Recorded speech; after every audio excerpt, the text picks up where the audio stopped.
ناي لومي مصنعتنا كمت كتصنعوا صنحكم كمت كلاتكم حسابكم كتبوا صنحكم كاب يوحنس إسران حدن كاب حدث 14 እዩ بتعمي دس زبل الكفليو كاب حدث 5 تزلو حساب أنبيبه خجمري مالتي كمزي دحرز خاء يسوس ندك أمزامرتو أبتقى بحر تبريادوس كم بحدش تقلت اللهم بزخم زون ترأيهم سمعون بيتروس ديديموس زبلو توماسن ناتنائيل بعلق أنا غليلان دك زبديوس كلتا كارؤت كاب دك أمزامرتو بحر نبرو سمعون بيتروس دما أنس عصاق غفف كخيدي بلوم نساتهم نحناون مساخا نخيد بلوو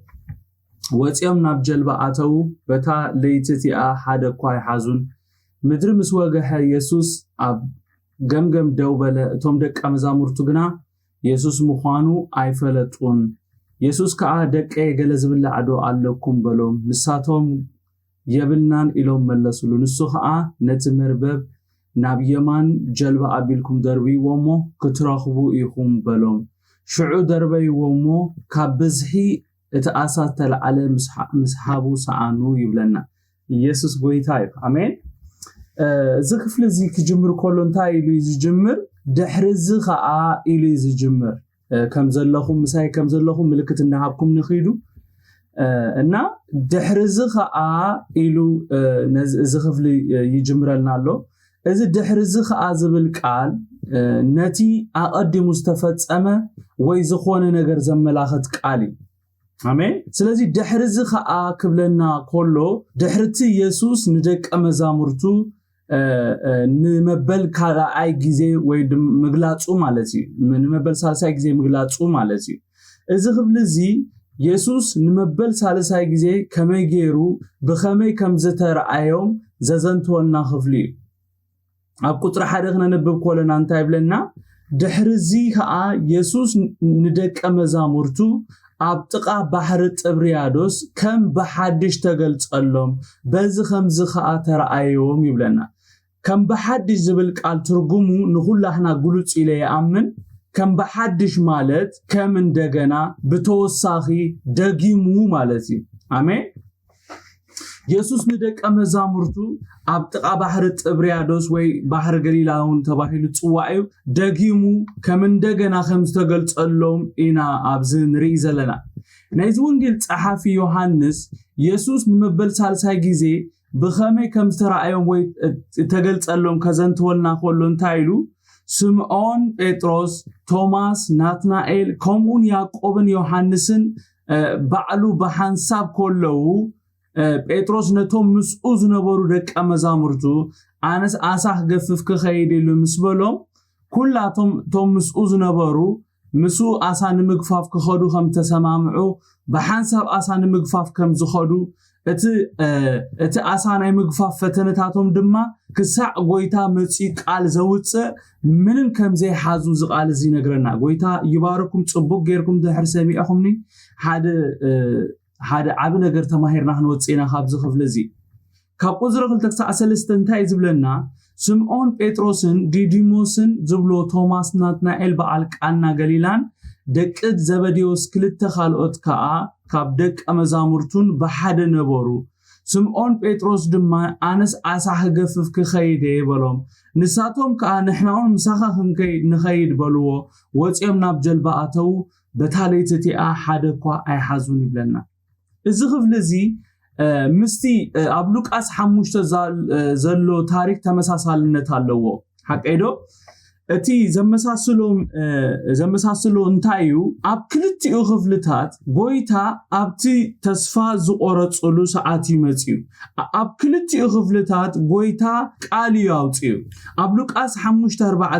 نابتي عميق قربل امو مرببكم نمغفاف دربيو يلوم ابزلو من نصنعو كفلي اب يوحنس 21:6 دما نت مربب ناب يمان جلبا ابيلكم دربيو ومو رخبيهم يلو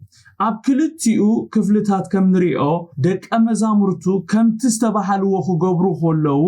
እቲ ሙሉእ ለይቲ ደኺሞም ዘይረኸብዎ ነገር ነቲ ቃል ምስ ተኣዘዝዎ ብደቃይቅ እቲ ዝደልይዎ ነገር ክረኽቡ ከለዉ ኢና ንርኢ ኣሜን ዶ ቅዱሳን ለይቲ ሙሉእ ዘድከሞም ነገር ለይቲ ሙሉእ ዝፀዓርሉ ነገር ቃል ምስ መፀ ነቲ ቃል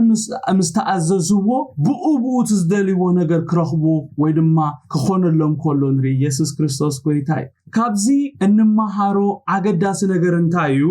ምርሒት ናይ ጎይታ ክሳዕ ክንደይ ኣገዳሲ ከም ዝኾነን ንቃሉ ንድምፁ ክንእዘዝ ከለና ዘደንቕ ተኣምራት ኣብ ሂወትና ከም ዝኸውን ኢና ንመሃር ክብሪ ነቲ ሰማይን ምድርን ዝፈጠረ እግዚአብሔር ይኹን ኣሜን ካልእ ካብዚ ክፍሊ እዚ እንመሃሮ ነገር እንታይ እዩ ኩሉቲ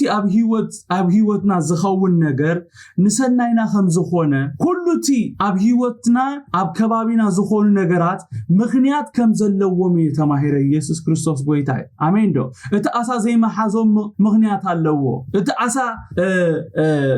ቃል እግዚአብሔር ምስ መፀ ኣሳ መሓዞም ምኽንያት ኣለዎ በዓል ጴጥሮስ ኣሳ ምግፋፍ ስለ ዘይክእሉ ጽቡቅ ጌርኩም ቅዱሳን ስምዑኒ በዓል ጴጥሮስ ኣሳ ምግፋፍ ስለ ዘይክእሉ ወይ እቲ ኣሳ ዝግፈፈሉ ሰዓት ስለ ዘይፈልጡ ወይ ውን ኣብቲ ባሕሪ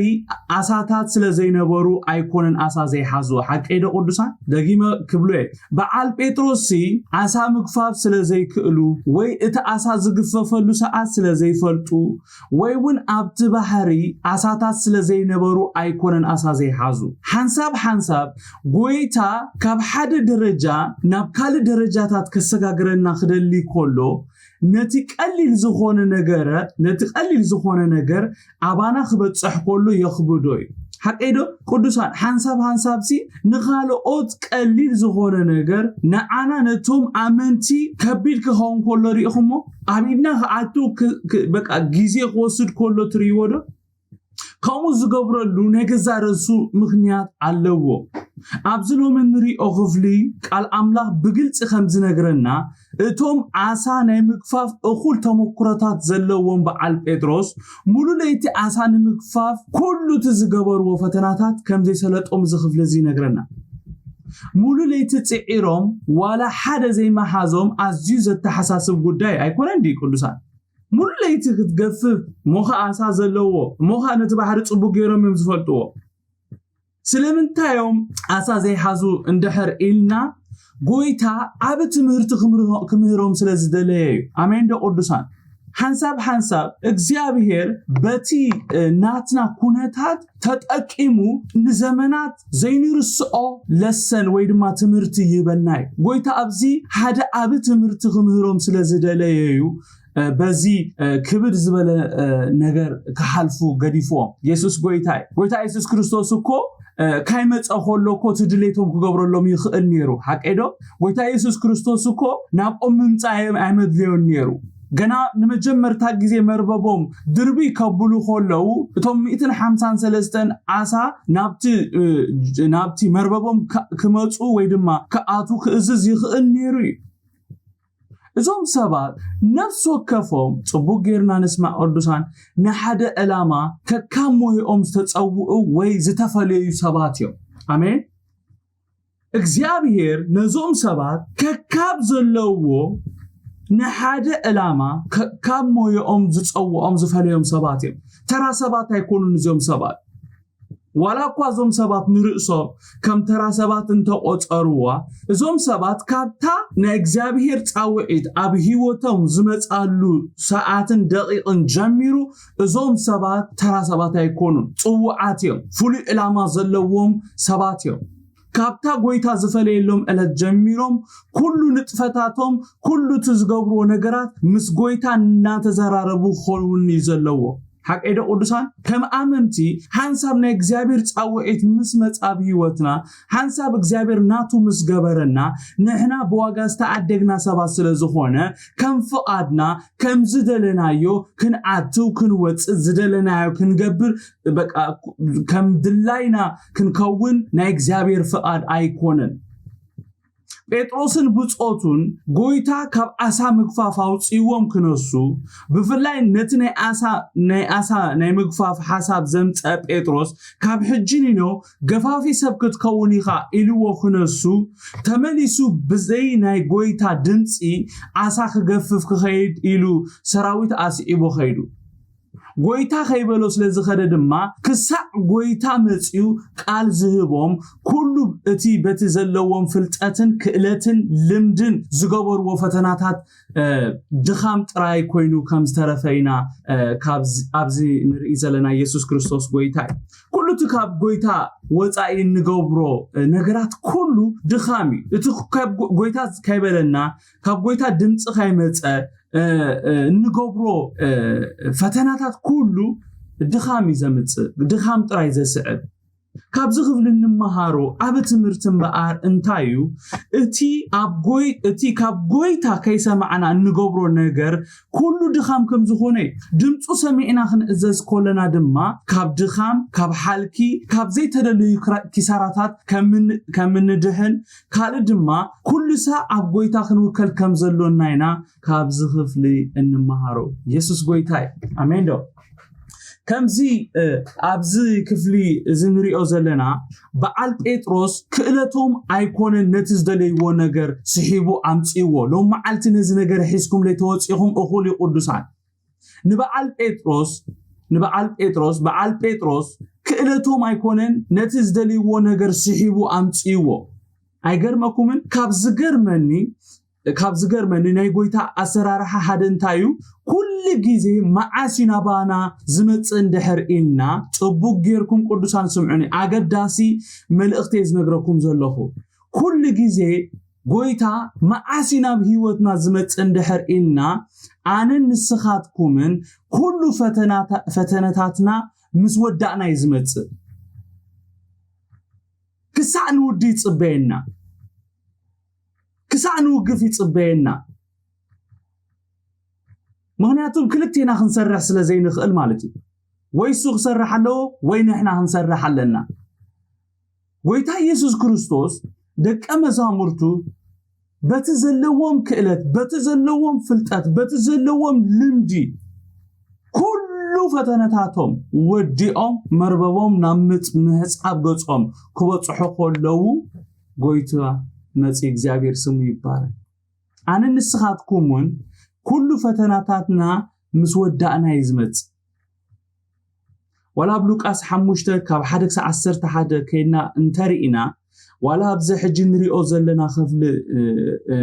ክንርኢ ኮለና ጎይታ ኣብታ ናይ 0 ሰዓት ይመጽዩ ሓቀይዶ ስለምንታዩ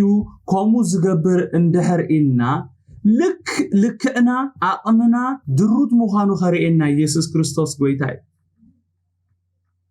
ሓቀይዶ ቅዱሳን ሓንሳብ ደቂ ሰባት ሊሚትና ስለዘይንፈልጥ ልክዕና ስለዘይንፈልጥ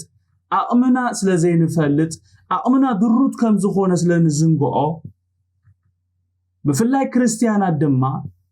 ብፍላይ ደቂ ጎይታ ዝኾንና ድማ ኣብ ገዛእ ርእስና ክንውከል ጎይታ ፈጺሙ ስለዘይደለየና ኩልሳ ኣብኡ ክንውከል ስለዝደለየና ክኢላታት ክንከውን ንኽእል ኢና ምሁራት ክንከውን ንኽእል ኢና ስልጣን ዘለና ሰባት ክንከውን ንኽእል ኢና ግን እዚ ሁሉ ኣብ ፍቓድ ጎይታ እንድሕር ሳሚት ዘይገርናዮ ብጀካ ድኻም ካልእ ዘምጻልና ነገር የብሉን ነዚ ኢና ካብዚ ክፍሊ እዚ ንመሃሮ ኣነ ሎሚ እነግረኩም ኣለኹ ቅዱሳኔ ሎሚ መንፈስ ቅዱስ በዚ ቃል ገይሩ ዝዛረበና ነገር እንታይ እንድሕር ኢልና ፈተነታትና ክሳዕ ደው ዘየበልና ናይ እግዚአብሔር ኢድ ከም ዘይንርኢ እነግረኩም ኣለኹ ኩሉ ፈተነታትኩም ክሳዕ ደው ዘየበልኩም ናይ እግዚአብሔር ኢድ ኣይክትርእዩ ኢኹም ነግረኩም ኣለኹ ቅዱሳን ንሕና ምስ ወዳእናዩ ጎይታ ዝጅምር ንዝምር ኮይና ኣብትናተይ መወዳእታ ሽዑ ጅምርናቱ መጀመርታ ኢና ኮን ንዝምሮ ኢና ግን ፕራክቲካል ግን ኮሙ ይኮንና ንነብር ጎይታ ኢየሱስ በዓል ጴጥሮስ ኩሉ ፈተነታቶም ምስ ወድኡ ጎይታ ምድሪ ምስ ወገኸ ናብቲ ንሳቶም ዘለዎ ስፍራ መጽዩ እንታይ ኢልዎ ደቀየ ገለ ዝብላዕዶ ኣለኩም በሎ ንሳቶም ድማ የብልናን ኢሎም መለሱ ወይብለና ኣብ ቁጥር 4:5 ምድሪ ምስ ወገሐ ኢየሱስ ኣብ ገምገም ደውበለ ቶም ደቀ መዛሙርቱ ግና ኢየሱስ ምዃኑ አይፈለጡን ኢየሱስ ከአ ደቀየ ገለ ዝብላዕዶ ኣለኩም በሎም ንሳቶም የብልናን ኢሎም መለሱ ይብለና ጎይታ ከም ዘለዎምን ከም ዘይብሎምን ዘይፈልጥ ኮይኑ አይኮነን ሓቲትዎ ሓቀይደ ቅዱሳን ብዙሕ ግዜ ብዛዕባ ዛ ሓሳብ እዚ ብፍላይ ዮሓንስ መጽናዕቲ ምስ ጀመርና ተዛሪበሉ ኣለኹ ጎይታ ኮነ ኢሉ ይዛሓት እናፈለጠ ይዛሓት ሓንሳብ እንታይ ኢና ንብል ጎይታ ይፈልጥ ይደሓን ኣብ ኮለኻ ጸሊ ጎይታ ዘይፈልጥ ኮይኑ ይኮነን ንነግሮ ግን ክሰምዕ ደሊ ኻባና እግዚአብሔር ስሙ ይባረክ ክነውጾ ይደልየና ይሽግርና ድኻምና ክነግሩ ይደልየና እግዚአብሔር ስሙ ይባረክ አሜን ጎይታ ኢየሱስ ክርስቶስ ዝብላዕ ከም ዘለዎምን ከም ዘይብሎምን ዘይፈልጥ ኮይኑ ይኮነን ደቀየ ገለ ዝብላዕዶ ኣለኩም ኢሉ ሓቲትዎ ሓደ ከጨብጦም ዝደለየ ሓቂ ስለ ዝነበረ ጥራዩ ጎይታ እናፈለጠ ሓቲትዎ ጎይታ ኣቀዲሙ መጽዩ ነቲ ድሒሩ ዝሓቦም ትእዛዝ ክህቦም ይኽእል ነይሩ ሓቀይዶም ተኣንቶ ይዝበልክዎ ክሳዕ ዝወግሕ ክጽበይውን ኣይመድለዩን ነይሩ ጎይታ ኢየሱስ ክርስቶስ ኣቀዲሙ ነዚ ሕጂ ዝህቦም ትእዛዝ ክህቦም ይኽእል ነይሩ ጎይታ ግን ክሳዕ ኩሉ ፈተነታቶም ዝውድኡ ተጸቢዩ ኣብታ ናይ 0 ሰዓት መጽዩ ነቲ መርበብ ናብ የማን ጀልባ ኣቢልኩም ደርቢዎሞ እቲ ትደልይዎ ዘለኹም ክትረኽቡ ኢኹም ክብሎም ከሎ ኢና ንሪ ኢየሱስ ጎይታ ሎሚ ኣነ ካብዚ ክፍሊ እዚ ዝተማሃርኩዎ ኣብ ትምህርቲ እንታዩ ድምጽ ጎይታ ምስማዕ ብድምጹ ምምልላስ ካብ ክንደይ ሓልኪ ድኻም ሓጎጽጎጽ ከም ዘድሕነ ተማሂረ ኢየሱስ ክርስቶስ ጎይታ አሜን ልክ ድምጽ ምስመጸ እቶም ትእዛዝ ጎይታ ክጸባበዩ ዝጸንሑ ዓሳታት ናብቲ ናይ በዓል ጴጥሮስ መርበብ ከኣቱ ጀሚሮም ክብርን ጎይታ ይኹን ድምጽዩ ነቲ ትደልዮ ነገር ዝስዕቦ አሜን ኩሉ ትንደልዮ ነገራት ትእዛዝ ጎይታም ዝጽበይ ዘሎ እግዚአብሔር ስሙ ይባረክ አሜን ዶ ንጎይታ ናይ ሰከንድ ጉዳዩ ኢዮባ ሁሉ ጊዜ ዝዛረብ ኩሉ ነገር ንእግዚአብሔር ናይ ሰከንድ ጉዳይ ጥራይ ጎይታ ይበል ከምቲቲ ሮማዊ ዝበሎ ቃል ተዛረብ ብላቴና ይክፍወስ ኢሉ ካብ ጎይታ ቃል እንደርወጽዩ እቲ ካብ ጎይታ ካብ አፍ ጎይታ ንሰምዖ ቃል ንጉነታትና ሓሊፉ ንሽግራትና ሓሊፉ ንሁሉ ነገር ጸጥ ዘብል ከም ዝኾነ ስልጣን ከም ዘለዎ አውቶሪቲ ከም ዘለዎ ስለዝፈልጥ ቃል ተዛረብሞ ብላቴና ይክፍወስ ኢሉ እግዚአብሔር ስሙ ይባረክ ኣብዚ ጎይታ እንታይ ገይሩ እንድሕር ኢልና ጽቡቅ ጌርና ንስማዕ ቅዱሳኔ ኣብዚ ጎይታ እንታይ ገይሩ እንድሕር ኢልና ኣብ ክእለቱ አማንነቱ ኩከሊ ገይርዎ አሜን ዶ ቅዱሳን ሎሚ ጎይታ ንዓይና አሃትኩምን እንታይ ካባና ዝደሊ እንድሕርልኩም እንታይ ክንከውን ዝደሊና እንድሕርልኩም ኣብ ክእለቱ አማንነቱ ክንውከል ዝደሊና እግዚአብሔር ይመስገን ሎሚ ጎይታ ኩሉቲ ካብኡ ወጻኢ እንገብሮ ፈተናታት ደው አቢልና ኣብ ከአልነቱ አማንነቱ ኣብ ስልጣኑ ኣብ ኢቤቱ ክንውከል ድምጹ ሰሚዕና ክንዘዝ ይደለየና ኣሎ ኢየሱስ ጎይታ ደቀ መዛሙርቱ ድሕርቲ ዝገበርዎ ፈተናታት ጎይታ ነቲ መርበብ ናብ የማን ጀልባ አቢልኩም ደርቢዎሞ ክትረኽቡ ኢኹም ክብሎም ከሎ ከምቲ ጎይታ ዝበሎም ክገብሩን ከይገብሩን ምዝጫ ነይርዎ ሓቀይደ ቅዱሳን ኩሉ ጊዜ ነቲ ዝገበርዎ ስለንዛረበሉ ንሕና እንስሕተሉ መንገዲ ንሓልፎ ኢና ሓቀይደ ቅዱሳን ክልተ ምርጫ ነይርዎም ደቀ መዛሙርቱ ማለት እዩ ሓደ ከምቲ ዝበሎም ክገብሩ ማለት እዩ ነቲ መርበቦም ናብ የማን ጀልባ አቢሎም ክድርቢዩ ካልኣይ ድማ ዘይምድርባይ ምክንያቱም ብዙሕ ፈቲኖም ስለዝነበሩ ማለት እዩ ኣለኹም ዶ ምሳይ ከምቲ ዝበሎም እንተ ዘይገብሩ ነይሮም ጥራሕ ሄዶም ናብ ገዝኦም ኸዱ ነይሮም ሓቀይዶም ንሱ ጥራሕ ዘይኮነሲ ጽቡቅ ጌርኩም ስምዑኒ ሚስ እንገብሮ ነገራት ከሪኤኩም ስለዝደለኹ ከምቲ ዝበሎም እንተ ዘይገብሩ ነይሮም ጥራሕ ሄዶም ናብ ገዝኦም ኸዱ ነይሮም ንሱ ጥራይ ዘይኮነ ጥራሒዶም ምኻድ ጥራይ ዘይኮነ ግና ተኣምራት እግዚአብሔር ኣይምራኣዩን ነይሮም እቲ ምእዛዞም ግን ሓደ ነቲ ዝደልይዎ ዝነበሩ ከም ዝረኽቡ ገይርዎም ካልኣይ ድማ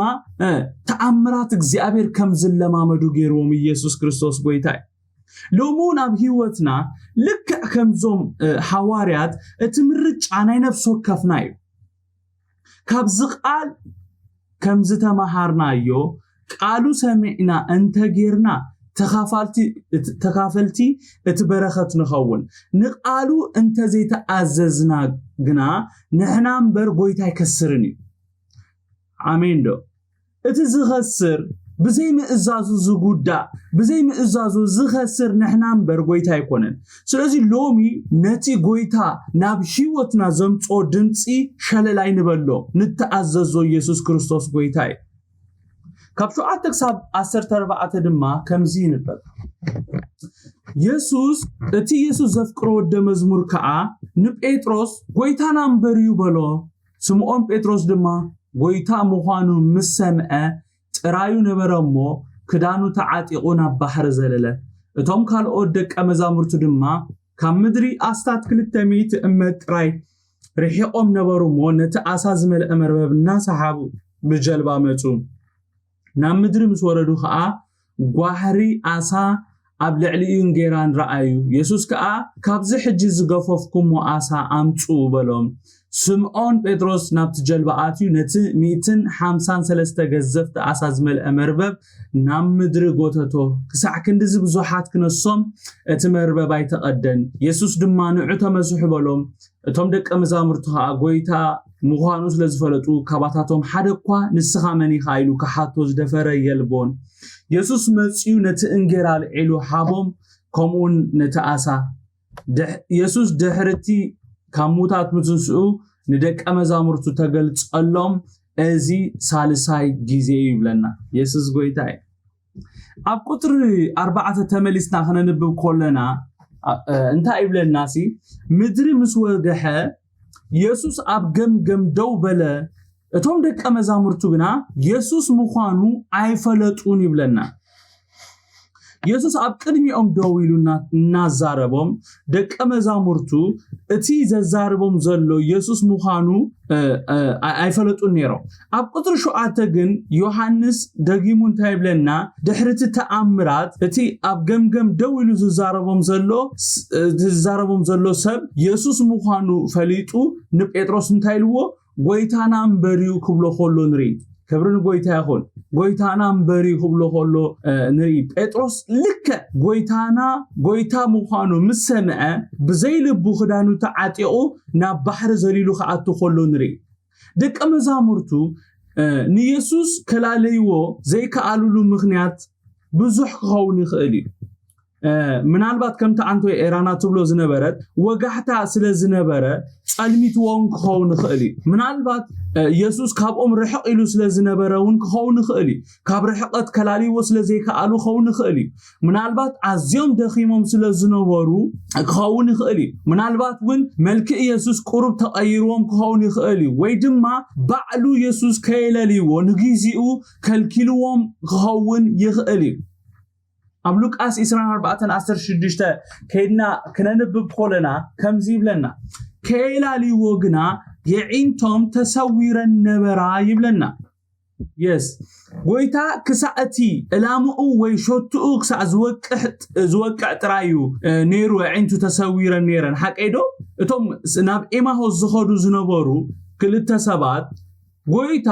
ንዝተወሰነ ጊዜ ክሳዕ ሚሽኑ ክሳዕ ናብ ህይወቶም ተልእኹ ዝፍጽም ከምዚ ላሊዎ ዓይንቶም ተሰዊሩ ነይሩ እዚ ግን ንቁርብ ደቃይቕ ነይሩ እግዚአብሔር ስሙ ይባረክ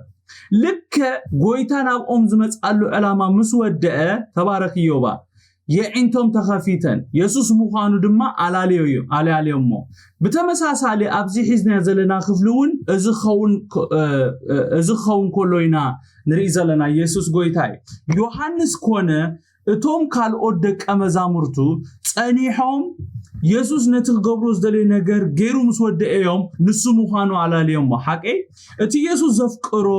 ወደ መዝሙር ንኸኣ ንጴጥሮስ ጎይታና እምበር ይበሎ ስምዖን ጴጥሮስ ድማ ጎይታ ምዃኑ ምስ ሰምዐ ጥራይ ነበረ ሞክዳኑ ተዓጢቁ ናብ ባሕሪ ዘለለ ይብለና ነዚ ክፍሊ ከምብቦ ከለኹ ኣዝዩ ባህ ዝብለኒ ኢየሱስ ጎይታ እዚ ብሩክ ጎይታ ነቶም ዝደኸሙ ደቀ መዛሙርቱ ጓሕሪ ኣዳልዩ ኣሳብ ልዕልዩ እንጌራ ኣዳልዩ ክጽበዮም ከሎ ንርኢ ኣሜን ደቅዱሳን እዚ ብሩክ ጎይታ ትርእይዎ ደለኹም ደቀ መዛሙርቱ ኢየሱስ ጥራይ ዘይኮነስ ነቲ ዘዳለወሎም ጓሕርን ዓሳን እንጌራን እንኮላዮም ርኦም ክብሪ ንሽሙ ይኹን ጎይታ ኣብዚ ካብ ትጽቢቶም ወጻኢ ዝኾነ ነገር ክገብር ከሎ ኢና ንርኢ ዘለና ኣይገርመኩምን ጎይታ ኢየሱስ ባዕሉ ከሽኑ ከብልዖም ከሎ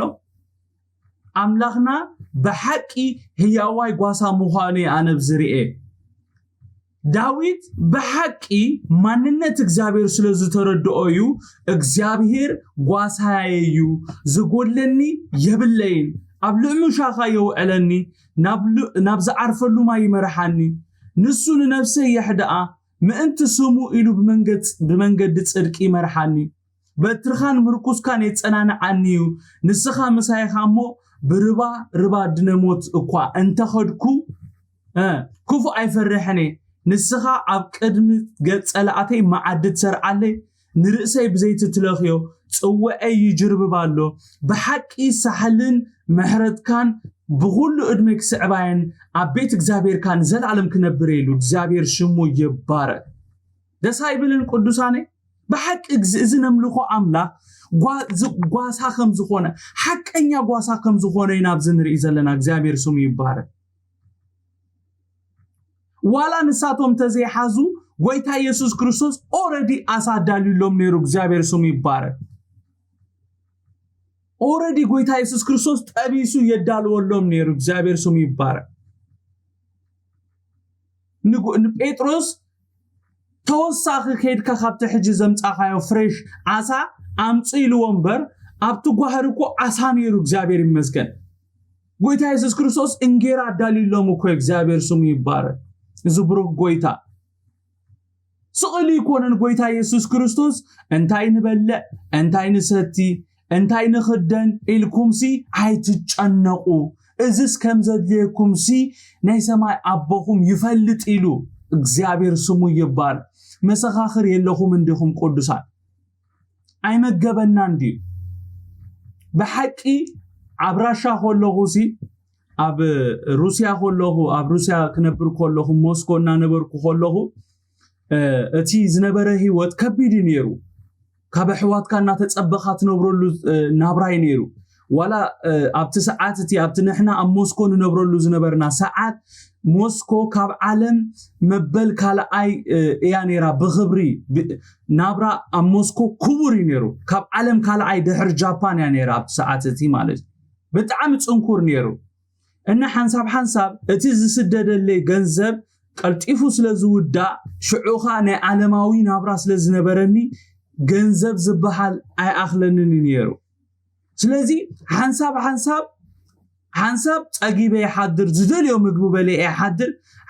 ሓንሳብ ድማ በቃ ነታ ባኒ ገዚኤስ ማዮኒዝ ለኺስ በቃ ዝኾነ ነገር ልኺ ኣቢለ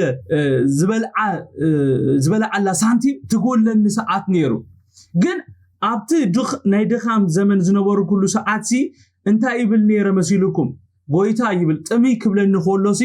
እንታይ ይብሎ ነይረ መሲልኩም ጎይታ ነዛ ዝፈጠርካያ ነብሲ ነዛ ኸብዲ ነዛ ዝፈጠርካያ ኸብዲ ካይመልኣኻያ ካይጽገብካያ ኣይተሓድርን ኢኻ ይብሎ ማለት እዩ ሽዑ ቤን መጽዩ ከይተባህለ በቃ ድደለኽዎ ምግቢ በልዐ ገንዘብ የለን ግን እግዚአብሔር ሰባት ይሰድድ እግዚአብሔር ይመስገን እግዚአብሔር ንሽዑ ዝኾኑ ሰባት በቃ ይሰድድ ይጸግብ ጸጊበ ድማ ሓድር ነይረ እግዚአብሔር ስሙ ይባረክ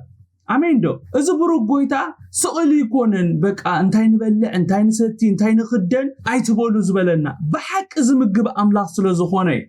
ኣነ ምስክሬ ናይ ሰማይ ኣዋፍ ተመልከቱ በቃ